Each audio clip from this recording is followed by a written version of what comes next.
पाएंगे। तो ये थी हमारी cognitive process, the cognitive process dimensions, जिसके अंतर्गत ये सारा स्टेप्स थे। 6 कैटेगरीज थी। 6 कैटेगरीज के अंतर्गत भी कई सारे सब पॉइंट्स थे। देन सेकंड वन जो हमारा था affective domain. Affective domain teachers हम लोग कॉग्निटिव डोमेन पे तो बहुत ज्यादा एम्फेसाइज करते हैं, लेकिन हम अफेक्टिव डोमेन को कहीं ना कहीं नेग्लेक्ट कर जाते हैं। यही वजह है कि बच्चे के हम जो इंटरेस्ट, फीलिंग, इमोशंस, उसको हम टच नहीं कर पाते। तो हमें बीइंग ए टीचर इस जो वाला हमारा अफेक्टिव डोमेन है, इस पर भी हमें इक्वली ही उतना ही इम्पोर्टेंस देनी है जितना कि हम कॉग्निटिव डोमेन पे देते हैं। ये आपका बॉटम टू टॉप ये भी चलता है। इसमें रिसीविंग, रिस्पॉन्डिंग, वैल्यूइंग, ऑर्गेनाइजेशन और कैरेक्टराइजेशन, ये वर्ड्स इसके सेकंड वाला जो अफेक्टिव डोमेन है, इसके जो 5 कैटेगरीज में इसको डिवाइड किया गया है, और ये बॉटम टू टॉप इसमें भी बात की जाती है। रिसीविंग फर्स्ट जो हमारा था, रिसीविंग में उन्होंने कहा है कि students willingness to attend to particular phenomena of stimulus. जो भी आप नॉलेज उनको दे रहे हैं वो फोर्सफुली, ये नहीं कि हाँ टीचर सामने बैठी है इसलिए हमें पढ़ना है, या टीचर्स ने हमें क्लासरूम में हमें बिल्कुल एक उसमें बांध रखा है डिसिप्लिन में, या मैडम बहुत तेज है इसलिए हमें डर के कारण ये चीज, हमें ये एक्टिंग करनी पड़ रही है कि we are receiving the knowledge, we are receiving the facts. ऐसा नहीं होना चाहिए।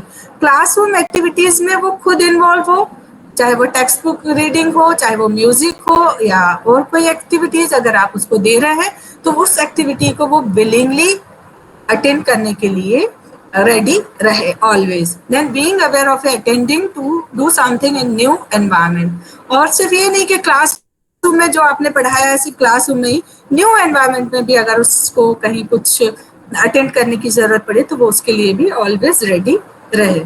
रिस्पॉन्डिंग, रिसीव अगर उसने कर लिया तो रिस्पॉन्ड वो ऑटोमेटिकली करेगा। अगर वो विलिंगनेस के साथ अगर किसी चीज को अटेंड करता है या सीखता है तो उसका एक्टिव पार्टिसिपेशन आपको ऑटोमेटिकली देखने को मिलेगा।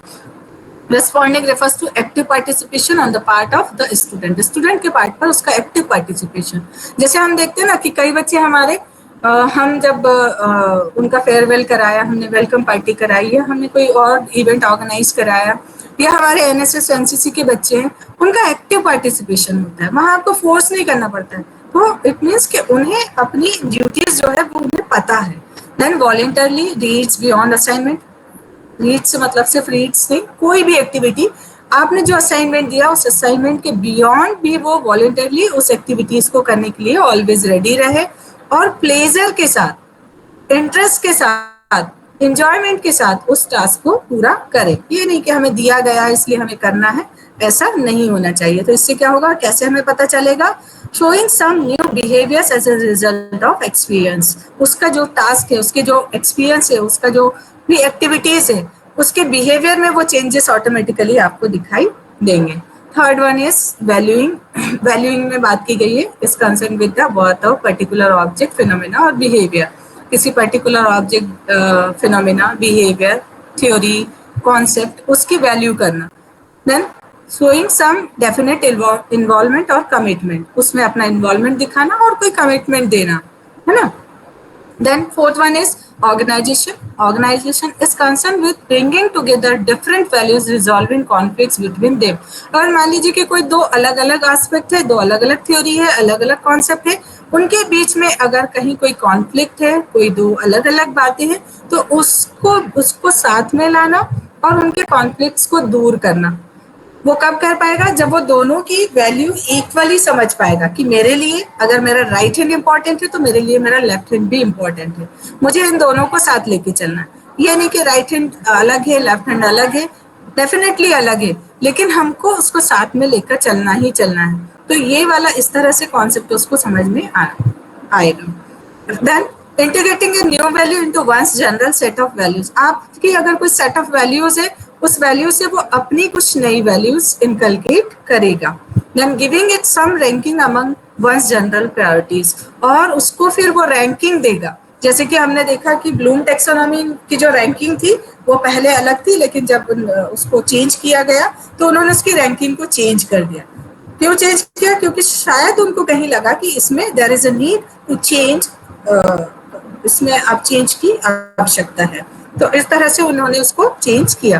तो इसी तरह से स्टूडेंट भी, हमारा जो लर्नर है वो भी उन वैल्यूज को समझेगा।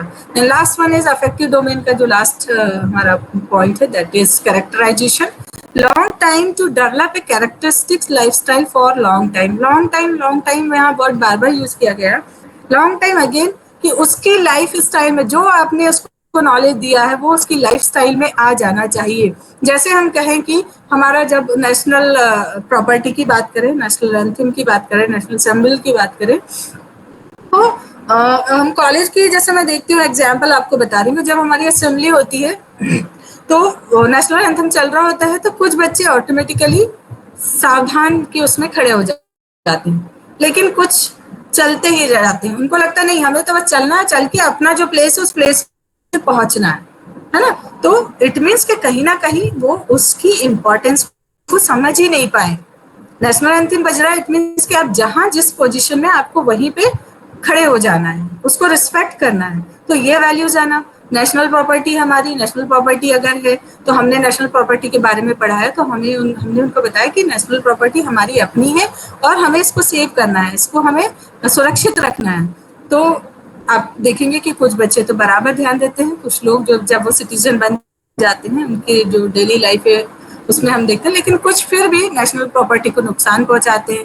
ट्रेन में गए तो उन्होंने ब्लेड से सीट को फाड़ दिया, या उन्होंने कुछ बल्ब निकाल दिया, या कुछ भी डिस्ट्रॉय करते हैं। तो इसका मतलब कि वो जो लर्निंग थी उनकी, वो लॉन्ग टाइम लर्निंग नहीं थी, उन्होंने उसकी फीलिंग्स को नहीं समझा, इमोशंस को नहीं समझा, इसीलिए वो इस तरह के जो भी उनका बिहेवियर होता है वो इस तरह से होता है। फिर then learning outcomes at this level cover a broad range of activities. सिर्फ जो भी लर्निंग उनका आउटकम है वो सिर्फ उनका बहुत लिमिटेड दायरे में नहीं होता है, बहुत लिमिटेड एनवायरनमेंट में नहीं होता है। उसकी रेंज जो होती है वो बहुत ब्रॉड रेंज होती है। ब्रॉड रेंज से मतलब कि लाइफ टाइम जब तक वो इस सोसाइटी में एग्जिस्ट करता है उसको जो है उन सारी वैल्यूज को अपने बिहेवियर में इनकलकेट करके रखना ही रखना है, और वो शो करना है कि हाँ, शो फोर्सफुली नहीं करना है, ऑटोमेटिकली उसकी एक्टिविटीज से हमें ये चीजें पता चलेगी। Then acting consistently with the new value, उसको भी कंसिस्टेंटली उसको यूज करना है और न्यू वैल्यूज को जनरेट करते जाना है। ये था हमारा second domain, that is affective domain, related with our heart, emotions, feelings. Then third one is taxonomy for psychomotor domain. Psychomotor domain, it is related with our motor skills, जिसमें कि हम कुछ एक्टिविटी करते हैं या हम अपने बिहेवियर के थ्रू ये शो करते हैं। मोटर स्किल्स में जैसे हम अपने मोटर स्किल्स की बात करते हैं कि जहाँ वो कुछ समथिंग, वो कुछ नया इन्वेंट करे, कुछ नया मॉडल बनाए, कुछ नया करे, कुछ उसके बिहेवियर में, कुछ एक्टिविटीज में वो चीजें आए। अगेन ये आपका बॉटम टू टॉप चलता है, imitation, manipulation, precision, articulation and naturalisation. Imitation की बात करें, इमिटेशन में उन्होंने कहा कि वॉच टीचर और trainer and repeat action, process और एक्टिविटी। वो टीचर को या ट्रेनर को या अपने पेरेंट्स को या जो भी उसको जो कुछ सिखा रहा है उसको वो कंटिन्यूसली वॉच करे, और वॉच करने के बाद उसके बिहेवियर में वो रिपीट एक्शन हमको दिखाई देना चाहिए। वो चाहे प्रोसेस हो, चाहे एक्टिविटी हो, चाहे कोई एक्शन हो, वो उसके उसमें दिखाई देता है। इट मीन्स कि इमिटेशन हो रहा है। मैनिपुलेशन, मैनिपुलेशन में carry out task from return और वर्बल इंस्ट्रक्शन। जो भी आपने उसको रिटर्न और वर्बल इंस्ट्रक्शंस दिए हैं उस टास्क को वो कंप्लीट करे, मैनिपुलेट करके उस टास्क को कंप्लीट करेगा। देन प्रिसीशन में परफॉर्म ए टास्क और activity with expertise and to high quality without assistance और इंस्ट्रक्शन। अब यहाँ वो इस लेवल पे आ गया कि आपने जो नॉलेज उसको दिया है तो वो कोई एक्टिविटी अगर कर रहा है तो वो विद एक्सपर्टाइज करेगा, फुल एक्सपर्टीज के साथ करेगा और हाई क्वालिटी के साथ करेगा। यहाँ बात कर रहे हैं विदाउट असिस्टेंस और इंस्ट्रक्शन। अब उसको किसी इंस्ट्रक्शन की जरूरत नहीं है, उसको किसी असिस्टेंस की जरूरत नहीं है, उसमें इतनी कैपेबिलिटी आ गई है कि वो उस टास्क को खुद ही कंप्लीट करेगा। Articulation, relate and combine associate activities to develop methods to meet varying novel requirements. Novel requirements के ऊपर वो ऑटोमेटिकली कुछ ऐसी एक्टिविटीज करेगा और जो ओल्ड नॉलेज है और न्यू नॉलेज है उनको वो एसोसिएट कर पाएगा। Then naturalization, define aim, approach and strategy for use of activities to meet strategic need. हम जब भी किसी काम को करते हैं तो हम उसकी कुछ स्ट्रैटेजीज प्लान करते हैं और उसकी जो नीड होती है उसके हिसाब से ही हम एक्टिविटीज परफॉर्म करते हैं। तो यहाँ स्टूडेंट भी, हमारा लर्नर भी इस कंडीशन में आ जाएगा कि वो कुछ स्ट्रैटेजीज खुद ही प्लान करेगा जैसे कि उसकी स्ट्रैटेजिक नीड होगी उसके हिसाब से। ठीक है, अब जैसे लर्निंग आउटकम की बात करें, आज हमने पढ़ा ब्लूम टेक्सोनॉमी। तो ब्लूम टेक्सोनॉमी के जो लर्निंग आउटकम्स थे वो क्या होंगे, यहाँ मैंने कुछ फ्रेम किए। जैसे कि अभी आपको भी हर पेपर वाइज आपके लर्निंग आउटकम्स निकालने हैं, देन आपके सब्जेक्ट वाइज निकालने हैं और आपको उसको जो है कन्वर्ट करना है। तो यहाँ पर मैं आपको बता दूं कि लर्निंग आउटकम्स जो होते हैं, there are two types of learning outcomes. First one is general outcomes, then second one is specific outcomes. General वो होते हैं जो सब्जेक्ट बेस्ड होते हैं, जो पर्टिकुलर किसी सब्जेक्ट के ऊपर होते हैं। आपने देखा होगा अगर आप फिजिक्स पढ़ा रहे हैं तो फिजिक्स के पेपर 1 के लर्निंग आउटकम्स अलग होंगे, फिजिक्स के पेपर 2 के लर्निंग आउटकम्स अलग होंगे, मैथमेटिक्स पढ़ा रहे हैं तो उसके अपने होंगे।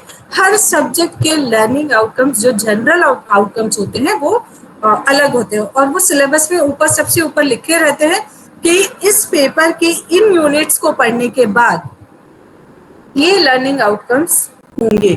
लेकिन जो स्पेसिफिक आउटकम्स होते हैं, जो आज हमने ब्लूम टेक्सोनॉमी पढ़ी, इस टेक्सोनॉमी के आधार पर हम कॉग्निटिव डोमेन के अलग निकालते हैं, अफेक्टिव डोमेन के हम लर्निंग आउटकम्स अलग निकालते हैं, साइकोमोटर के हम अलग निकालते हैं। और ये जो है आपके जो जनरल ऑब्जेक्टिव्स होते हैं या जनरल आउटकम्स होते हैं ना, ये आपके जो लॉन्ग टर्म में अचीव होते हैं। मीन्स कि आपका कोई एक पेपर है, उस पेपर को जब तक आप पूरा नहीं पढ़ाओगे तब तक उनके वो जनरल लर्निंग आउटकम्स फुलफिल नहीं होंगे। लेकिन जो स्पेसिफिक आउटकम्स है, जो आज हमने ब्लूम टेक्सोनॉमी पढ़ी, ये हमारे डे टू डे लाइफ में चेंज होते जाएंगे। डे टू डे क्यों चेंज होंगे? आज जैसे मैंने आपको ब्लूम टेक्सोनॉमी पढ़ाया तो मेरे लर्निंग आउटकम्स ये निकले जो आपको दिख रहे हैं। कल अगर मान लीजिए कि मैं कोई नया टॉपिक लेके आती हूँ तो कल मेरे जो स्पेसिफिक आउटकम्स होंगे, स्पेसिफिक लर्निंग आउटकम्स होंगे, वो कल फिर चेंज हो जाएंगे। तो ये हमारे हर दिन में चेंज होंगे। मान लीजिए आप कोई एक यूनिट भी पढ़ा रहे हैं तो उस यूनिट में से सबसे पहले यू हैव टू डिसाइड कि आज हम 40 मिनट्स की क्लास में हम क्या टॉपिक पढ़ाएंगे उस यूनिट में से, और उन टॉपिक्स के हम कौन कौन से पॉइंट्स को कवर करेंगे। ठीक है, अगर आपने ये पहले डिसाइड कर लिया कि हम इस यूनिट में ये टॉपिक पढ़ाएंगे, इस टॉपिक के सब पॉइंट्स हम ये वाले निकालेंगे, और फिर अगर आपने ये डिसाइड कर लिया तो उसके आधार पर आप कॉग्निटिव, अफेक्टिव, साइकोमोटर सारे लर्निंग आउटकम्स आप निकाल लेंगे। देन अगले दिन जब उसी यूनिट को आप कैरी ऑन करेंगे तो उस दिन का आप देखेंगे कि आज हम क्या पढ़ा रहे हैं।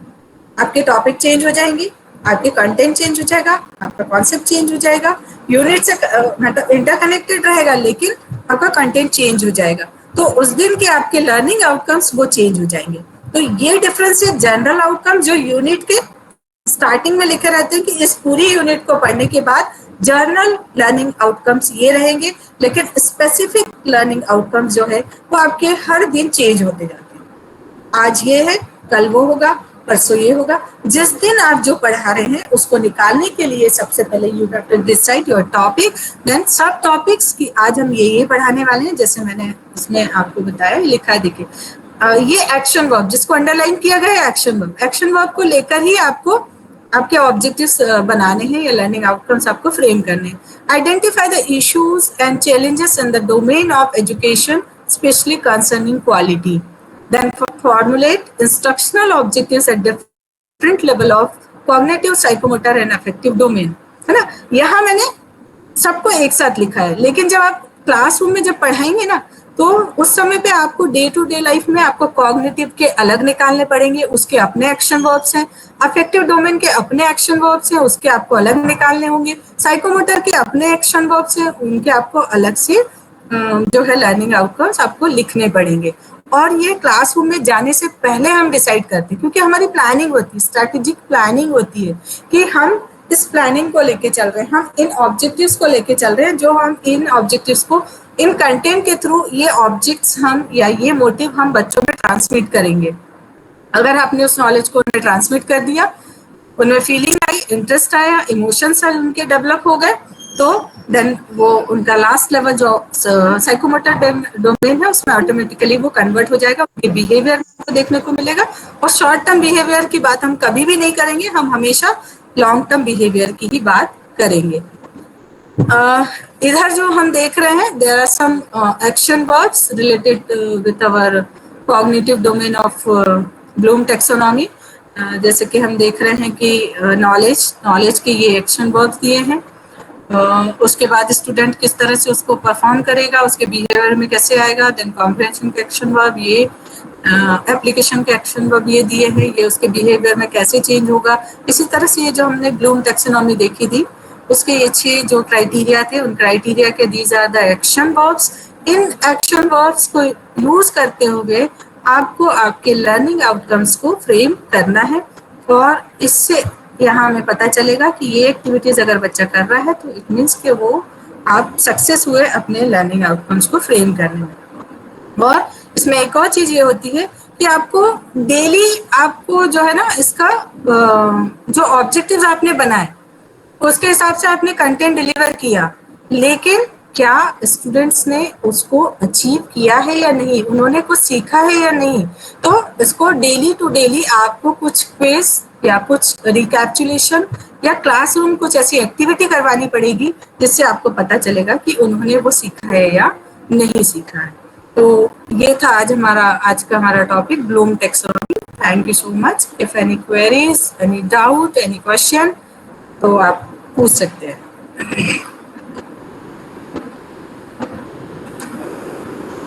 बहुत बढ़िया मैडम, बहुत ही relevant and to the point, और बहुत ही अच्छा ma'am, it was a very good explanation. Thank you so much ma'am. बहुत इलैबोरेट। मीना मैडम बहुत अच्छा था, स्लाइड्स भी बहुत अच्छी लगी और बहुत अच्छे से समझ में आया। Thank you so much thank ma'am. You. Thank you. Yes, किसी को अगर कहीं कोई कॉन्सेप्ट नहीं समझ में आया है तो हम उसके ऊपर फिर से बात कर सकेंगे। अदरवाइज एक हमने एक क्विज बनाई है, ठीक है, चेक करना चाहती हूँ कि मैंने जो पढ़ाया है ठीक है। जी जी, एक लिंक मधु मैम शेयर कर रही है, उसमें क्विज है और फीडबैक लिंक दोनों साथ में ही है। वो सभी को आपको उसको अटेम्प्ट करना है। मैम मेरा एक क्वेश्चन था, एम आई ऑडिबल मैम? या ma'am? Yes ma'am, Rana ma'am. हाँ मैम, जैसे कि अभी हमको वेबसाइट के लिए टास्क मिला है लर्निंग आउटकम्स का, यस मैम। उसमें हम सब्जेक्ट और पेपर आउटकम्स हम लोग लिख रहे हैं। तो जैसे आपने अभी बताया कि जो आउटकम्स होते हैं अकॉर्डिंग टू ब्लूम टेक्सोनॉमी, कुछ जर्नल होते हैं, कुछ स्पेसिफिक होते हैं। तो अभी हमको जो टास्क मिला है इसमें हमको जर्नल आउटकम्स लेना चाहिए या स्पेसिफिक? मैम जनरल आउटकम्स आप सिलेबस को जब देखेंगे ना तो यूनिट के पहले आपके वो लिखे हुए होते हैं, वो आपको नहीं लेने। जनरल आउटकम्स ऑटोमेटिकली वहां लिखे हैं, जब आपको पेपर के देने हैं तो आप उसी को मॉडिफाई कर सकते हैं, उसी में आप और एड ऑन कर सकते हैं, लेकिन स्पेसिफिक यूनिट के भी मांगे गए हैं आपसे। जैसे यूनिट 1 के भी आपको देने, यूनिट 2 के देने, यूनिट 3 के देने।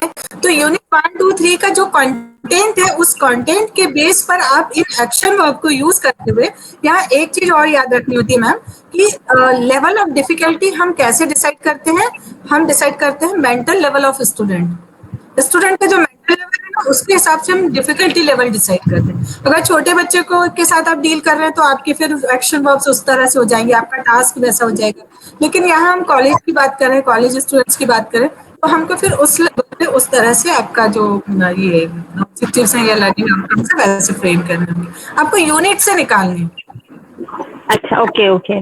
तो जर्नल आउटकम्स हमको लेने होंगे, क्योंकि हमको पेपर के आउटकम्स लिखना है तो वो जर्नल होंगे, जब यूनिट्स में जाएंगे तो स्पेसिफिक हो जाएगा। जी जी जी, okay okay okay, thank you very much ma'am. और कोई किसी का कोई डाउट, कोई question?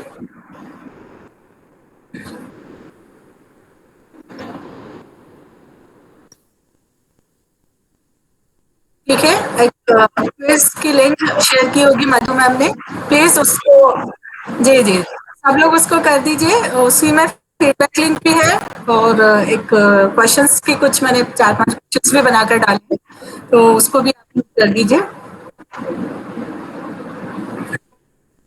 Thank you so much.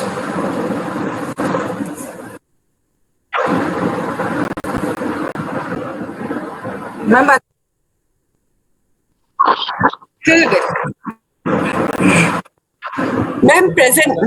Madam Madhu ma'am, Meena ma'am, presentation भी शेयर कर सकती हैं क्या? प्रेजेंटेशन भी शेयर करती है मैम। हाँ हाँ मैम, because- वो कॉलेज ग्रुप में मैं शेयर कर दूंगी। जी जी जी।